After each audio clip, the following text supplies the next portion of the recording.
தேவனுக்கே மகிமை உண்டாவதாக. எனக்கு அன்பான கர்த்தருடைய பிள்ளைகளே, ஆண்டவராகிய இயேசு இந்த நாளில் உங்களோடு கூட தம்முடைய வார்த்தையை கொண்டு இடைப்படுவாராக.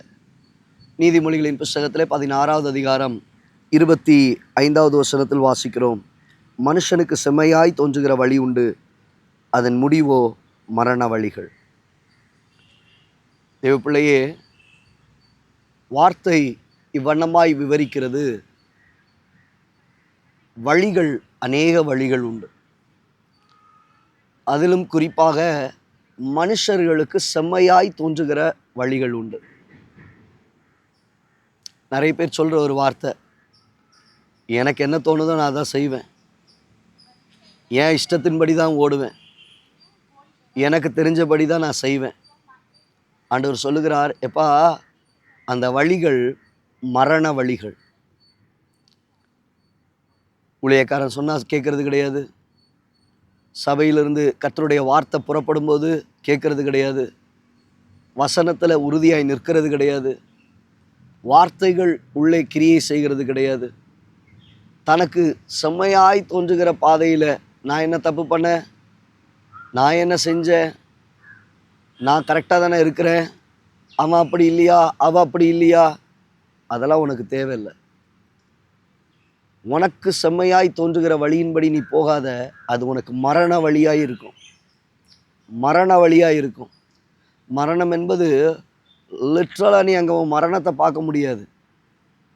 உன் வாழ்க்கையின் ஆசீர்வாதங்களை நீ இழக்கக்கூடிய நிலைமையில் காணப்படும். கர்த்தர் உன் மேலே வைத்திருந்த அபிஷேகம், கர்த்தர் உன் மேலே வைத்திருந்த கிருபையை நீ இழக்கக்கூடிய ஒரு சூழ்நிலைகள் காணப்படும். தேவ பிள்ளையே, உனக்கு இஷ்டமாய் தோன்றுகிற வழியின்படி நீ ஓடாத. கண்டபடி நான் ஓடுவேன், தாறுமாறாய் ஓடுவேன், என் இஷ்டப்படி நான் இருப்பேன். மனுஷனுக்கு செம்மையாய் தோன்றுகிற வழிகள்.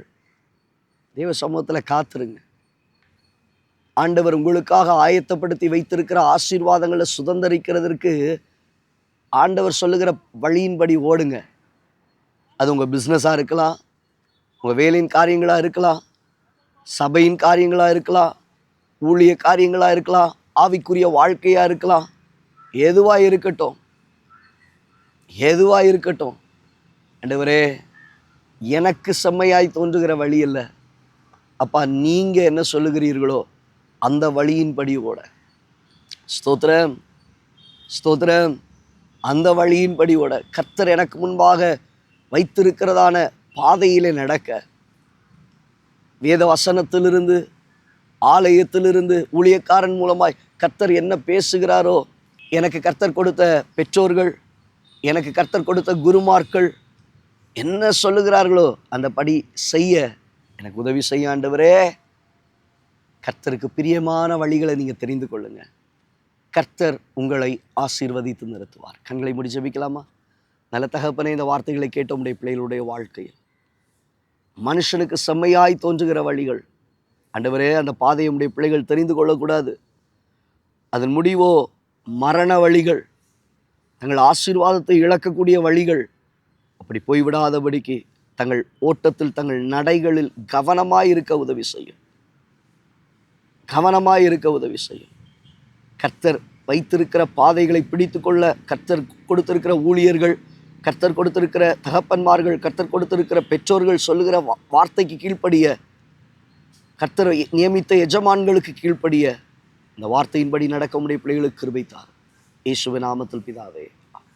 எனக்கு அன்பான தேவ பிள்ளையே, கர்த்தர் சொன்ன அந்த வார்த்தைகளை இறுக பிடிச்சிருங்க, இறுக பற்றி கொள்ளுங்க. உனக்கு தோன்றுகிற வழியில் ஓடிடாத, உங்களுக்கு தோன்றுகிற வழியில் செஞ்சிடாதீங்க. கர்த்தர் என்ன சொல்லுகிறார், கர்த்தருடைய தேவ மனிதர்கள் என்ன பேசுகிறாங்க, உங்கள் பெற்றோர்கள் என்ன சொல்லுகிறாங்க, அந்த வழிகளில், அந்த பாதைகளில் ஓட கர்த்தர் உங்களுக்கு உதவி செய்வாராக. God bless you.